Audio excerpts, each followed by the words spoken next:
Hello friends, welcome back to my channel. நீங்கள் நிறைய chips எல்லாம் சாப்பிட்ருப்பீங்க. இது மாதிரி பூசணிக்காயில் சிப்ஸு செஞ்சு சாப்பிட்ருக்கீங்களா? நிறைய பேர் சாப்பிட்ருக்க மாட்டீங்க. இந்த பூசணிக்காய் நிறைய பேர் சாப்பிட மாட்டாங்க. சாப்பிடாதவங்களுக்கு இது மாதிரி சிப்ஸ் மாதிரி நீங்கள் செஞ்சு கொடுங்க, சூப்பர் டேஸ்டியாக இருக்கும். வாங்க இந்த சிப்ஸ் எப்படி செய்யலான்னு பார்க்கலாம். இந்த தோலை எடுத்துகிட்டு சின்ன சின்ன பீசஸாக நம்ம ஸ்க்ராப்பரில் சீவி எடுத்துக்கலாம். பாருங்கள், இது மாதிரி நான் வந்து சீவி வச்சுருக்கேன். இப்போ ரெடி பண்ணி வச்சுருக்கேன் பாருங்கள். ஸ்டவ் பற்றி வச்சு ஒரு கடாய் வச்சு எண்ணெய் ஹீட் பண்ணி வச்சுருக்கிறேன். இதை போட்டு நம்ம பொரித்து எடுத்துடலாம். முதல்லையே நிறைய போடாமல் கொஞ்சம் கொஞ்சமாக போட்டு பொரித்து எடுத்துடலாம்.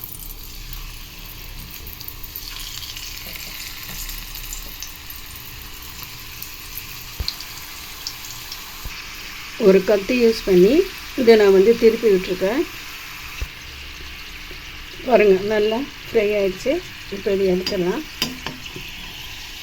எடுத்துகிட்டு இதே மாதிரி எல்லாத்தையும் ஃப்ரை பண்ணி எடுத்துடலாம். சூப்பராக ஃப்ரை பண்ணி எடுத்தாச்சு பாருங்கள். அவ்வளோ கிறிஸ்பியாக இருக்குங்க. இது சாப்பிட்றதுக்கு அவ்வளோ டேஸ்ட்டாக இருக்கும். பாருங்கள், இதில் முதல்லையே வந்து இதில் இனிப்பு சுவை கொஞ்சம் இருக்கும். அதனால் இப்படியே சாப்பிட்லாம், ரொம்ப டேஸ்ட்டாக இருக்கும்.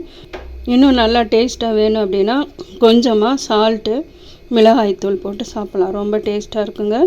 இந்த சிவப்பு பூசணிக்காயில் வந்து ஆரஞ்சு கலர் பூசணிக்காயில் நிறைய மருத்துவ குணங்கள் இருக்குது. அதனால் பூசணிக்காய் சாப்பிடாதவங்களுக்கு இது மாதிரி சூப்பரான கிறிஸ்பியான ஒரு சிப்ஸ் இது மாதிரி நீங்கள் செஞ்சு கொடுங்க. ஈவினிங்கில் ஸ்நாக்ஸாக நீங்கள் கொடுக்கலாம். இந்த ரெசிபி உங்களுக்கு பிடிச்சிருக்குன்னு நினைக்கிறேன். பிடிச்சிருந்தால் லைக் பண்ணி, ஷேர் பண்ணி, சப்போர்ட் பண்ணி, சப்ஸ்கிரைப் பண்ணுங்கள். மீண்டும் இதே மாதிரி வேறு ஒரு ரெசிபியோட அடுத்த வீடியோவில் உங்களை நான் சந்திக்கிறேன். தேங்க்யூ ஃபார் வாட்சிங்.